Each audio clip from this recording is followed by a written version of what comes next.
Voici l'agneau de Dieu qui enlève le péché du monde. Chers frères et sœurs, au cours de la messe, au moment du rite de communion, juste après la prière du Notre Père, le prêtre élève l'hostie pour le présenter aux fidèles.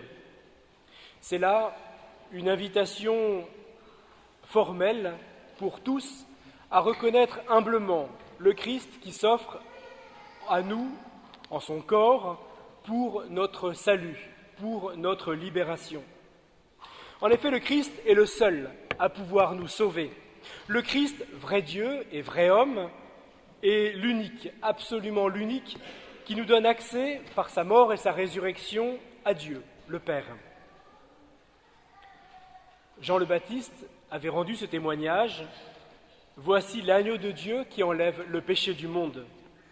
Et reprendre cette même parole avant la communion, ces paroles de Jean le Baptiste, c'est souligner l'importance de l'Eucharistie, tant comme acte de célébration du Christ, tant comme acte d'adoration du Christ. C'est tout particulièrement le sens de la fête du corps et du sang du Christ que nous célébrons aujourd'hui par cette Eucharistie, par la procession qui suivra cet après-midi, ainsi que l'adoration. Mais revenons un instant sur ces paroles de Jean le Baptiste. « Voici l'agneau de Dieu qui enlève le péché du monde ». Qu'est-ce que cet agneau ? Vous le savez sans doute, la fête de la Pâque juive était l'occasion pour chaque famille, d'égorger un agneau au temple. Et puis, en deuxième temps, si l'on peut dire, c'est le premier jour de la fête des pains sans levain. Ces deux rites vont comme commémorer la libération du peuple hébreu en Égypte au temps de Moïse. Il ne s'agit pas seulement de faire mémoire de cet événement, mais de le vivre de façon actuelle, aujourd'hui, de vivre actuelle l'œuvre inlassable de Dieu qui fait de nous des hommes et des femmes libres. Chacun de ces sacrifices avait ainsi pour but de libérer l'homme de sa condition d'esclave du péché, les Hébreux, et puis finalement aussi nous-mêmes, qui sommes héritiers de ce même péché. Mais cette libération avait une efficacité, si l'on peut dire, réduite. Il fallait sans cesse la renouveler, et cela inlassablement. Mais Jean va aller plus loin que cet agneau. Il nous parle de l'agneau de Dieu. Il n'est pas la question de l'agneau ordinaire, de la Pâque. Il s'agit de celui qui était prévu depuis toute éternité dans le cœur de Dieu pour libérer l'homme du péché et lui faire connaître ainsi Dieu. Il ne fait aucun doute que Jésus choisit d'inscrire ces derniers moments, ces derniers jours, dans cette perspective-là. Ceci est mon sang, le sang de l'Alliance répandu pour la multitude. Il veut signifier ainsi qu'il est lui-même cette victime, comme ce nouvel Isaac, victime du sacrifice d'alliance avec Dieu, alliance entre Dieu et l'homme, dans la droite ligne de celui de Moïse au Sinaï. Mais en choisissant de célébrer un sacrifice humain, chose qui était interdite à l'époque, et encore plus de le célébrer dans une maison particulière, en dehors du temple, Jésus veut donner une signification tout autre à son sacrifice. Il réalise les paroles du prophète Osée, « C'est la miséricorde que je veux et non les sacrifices, c'est la connaissance de Dieu et non les holocaustes. » L'agneau de Dieu, ainsi, est le signe de l'œuvre de miséricorde. Ceux qui veulent bien regarder le crucifié reconnaîtront en lui le visage du Dieu un et vrai, du Dieu de tendresse et de pitié. Saint Jean va ajouter l'agneau de Dieu qui enlève le péché. Jésus a dit « Ceci est mon corps », alors qu'il avait entre les mains du pain sans levain, ce même pain que nous utilisons encore aujourd'hui pour l'Eucharistie. Il veut signifier ainsi une nouvelle manière d'être homme, une nouvelle manière d'être un homme pur et libre, c'est-à-dire un homme qui est lié à son Dieu par une alliance. Ainsi, il nous invite, comme le dit l'Épître aux Éphésiens, à revêtir l'homme nouveau, créé selon Dieu, dans la justice et la sainteté qui viennent de la vérité. Et dans ce sens, Jésus peut bien peut bien être comparé à l'agneau pascal, car il dévoile aux yeux des hommes le vrai visage de Dieu qui nous libère de toutes les fausses images de Dieu, qui rend enfin possible l'alliance.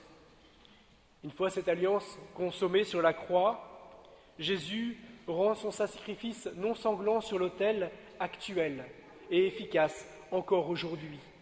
Cet ultime sacrifice qui enlève le péché du monde, et cela une fois pour toutes. C'est qu'en fait, les sacrifices de l'ancienne alliance ne pouvaient pas enlever les péchés comme l'affirme la lettre aux Hébreux. Il est impossible en effet que le péché soit enlevé par le sang d'un animal. Les sacrifices anciens concernaient que des animaux.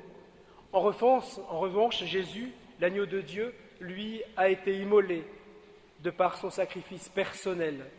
Il s'est offert en victime et a ainsi détruit le péché. Jean étend la mission de Jésus, pas seulement aux Hébreux ou aux Juifs, mais au monde tout entier. Voici l'agneau de Dieu qui enlève le péché du monde. Jésus est en lui-même l'incarnation de cette alliance, et cela, il veut le vivre volontairement. Ce qui fait de lui un homme libre, ma vie, nul ne la prend, c'est moi qui la donne. Désormais, pour participer au bonheur qui vient, eh bien, nous sommes appelés à accomplir ce que Jésus nous a dit de faire en sa mémoire. Ce bonheur qui vient, c'est l'humanité tout entière qui se retrouve rassemblée autour de lui pour ne faire qu'un seul corps, pour faire son propre corps, l'Église. De ce sacrifice des Hébreux, qui célébrait la libération d'Égypte, on arrive à la libération de toute l'humanité. L'Alliance est ainsi offerte à tous les hommes de bonne volonté. Jean, le Baptiste, a pour vocation de nous montrer celui qui enlève le péché.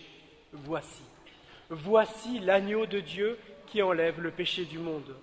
D'où l'importance de ce geste comme celui qui montre, qui démontre, qui désigne à tous les hommes celui qui sauve l'humanité du péché et lui donne par son corps de faire enfin alliance avec Dieu, d'atteindre enfin sa vocation au bonheur. C'est pour cela qu'il est urgent, pour nous-mêmes d'en vivre, il est urgent de l'annoncer au monde que le temps de l'esclavage est fini.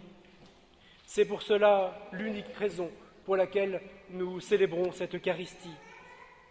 C'est totalement et entièrement le sens de notre fête d'aujourd'hui, montrer le Saint-Sacrement en procession, le montrer au monde de façon ostentatoire pour l'adorer, pour rendre visible enfin que tout homme de bonne volonté, que tout homme qui cherche d'où il vient ou où il va, y a enfin accès.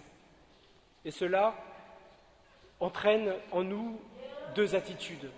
La première, c'est que nous désirons célébrer, nous désirons nous associer au sacrifice non sanglant du Christ sur l'autel. D'un côté, le prêtre, qui célèbre derrière l'autel, et vous-même, qui, de par votre sacerdoce baptismal, de par votre vocation baptismale, êtes totalement associés à ce sacrifice. Première attitude, de célébrer l'Eucharistie, et en ce sens, nous le célébrons tous, ensemble. Deuxième attitude, et qui est inséparable, c'est l'adoration. L'adoration, et c'est ce que rappelle finalement notre bon pape Benoît XVI, notamment dans son homélie de mercredi dernier, où il fêtait le corps du Christ, le corps et le sang du Christ à Rome. Il a souligné l'importance de ne pas dissocier l'Eucharistie de l'adoration. Certes, la célébration est au centre de l'Eucharistie, mais on ne peut pas réduire la présence de Jésus Eucharistie à la célébration de la messe. Cette présence s'étend bien plus loin. Si la célébration est au centre, ça c'est clair, l'adoration est comme son milieu, comme son environnement. Que cette adoration précède la messe, qu'elle l'accompagne ou qu'elle la suive. L'adoration forme la fraternité. Face à un seul Père, nous sommes tous unis comme fils, tous à genoux, tous égaux, prêtres, fidèles, tous baptisés devant notre Seigneur. L'adoration est la source de toute fraternité, C'est elle qui va établir la communauté, qu'elle soit paroissiale ou qu'elle soit religieuse. Et Benoît XVI précise que l'Eucharistie ne saurait porter tous ses fruits si elle n'est pas reçue par une communauté qui est unie par l'adoration. Je le cite, « Le Seigneur habite dans sa maison, il nous attend, il nous invite à sa table, et puis après que l'assemblée se soit dispersée, il reste avec nous par sa présence discrète et silencieuse. » Bien plus, cela dépasse le cadre de la messe et de l'adoration, sa présence perdure. Je le cite encore, « On perçoit ainsi moins le sens de la présence constante de Jésus au milieu de nous et avec nous, une présence concrète, proche, au milieu de nos maisons, comme un cœur palpitant, cœur de la ville, cœur du pays, cœur du territoire, de ces différentes expressions et activités. Le sacrement de la charité du Christ doit pénétrer toute notre vie quotidienne. »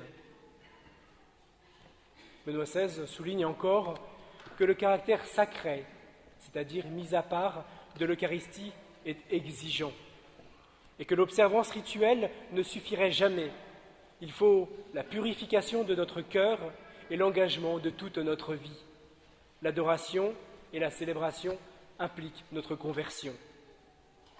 Et pour terminer, il ajoute « Le sacré est une fonction éducative et que sa disparition appauvrit inévitablement la culture, en particulier la formation des nouvelles générations.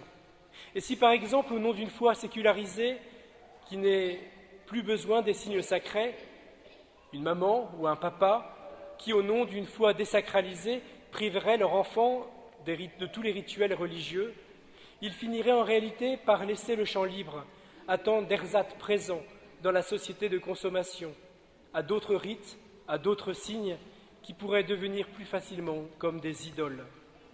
L'homme redeviendrait comme esclave, l'homme perdrait toute sa liberté. Alors, frères et sœurs, demandons à la Vierge Marie, Notre-Dame de l'Eucharistie, celle qui porte le Christ, demandons par son intercession d'avoir un plus grand amour du corps et du sang du Christ, tant dans sa célébration que dans notre adoration, qu'elle soit pour nous le mémorial vivant de notre libération, qu'elle soit pour nous aussi un lieu de pénétration de notre vie quotidienne, que l'adoration du plus saint des sacrements, car son auteur même en est présent, soit pour nous l'occasion de le rendre plus présent dans notre quotidien. Voici l'agneau de Dieu qui enlève le péché du monde.